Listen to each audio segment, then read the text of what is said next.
శ్రీ మహాగణాధిపతే నమ. శ్రీ గురుభ్యో నమ. శ్రీమాత్రే నమ. అష్టమి చంద్ర విభ్రాజ దడిక స్థల శోభిత అనగా అర్థం ఏమిటి? ఐశ్వర్య యోగం శ్రీ లలితా మాతృనామాలకు గురువుల వ్యాఖ్యానం.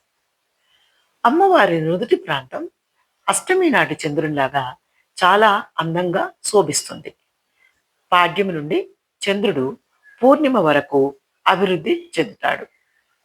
అష్టమి మధ్యరాత్రి నాటి చంద్రుడు సామాన్యమైన అర్ధభాగంలో ప్రకాశిస్తాడు. అనగా అర్ధచంద్రుడు ఎక్కువ తక్కువ లేకుండా ఉంటాడనమాట. ఈ చంద్రుని దర్శనం వల్ల మనలో కళాశక్తి, శక్తి పెరుగుతాయని మంత్రశాస్త్రాలు చెబుతున్నాయి. అమ్మవారికి అష్టమి, నవమి, చతుర్దశి ఈ 3 తిథులు చాలా ఇష్టమైనవని మార్కండేయ పురాణంలో దుర్గా సప్తశతిలో ఉంది.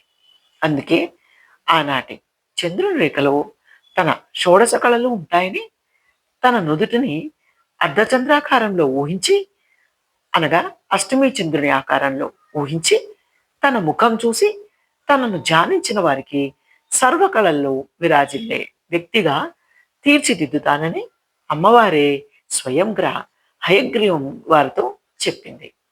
నమశివాయ చ నమశివాయ. బలం గురోర్ ప్రవర్తత.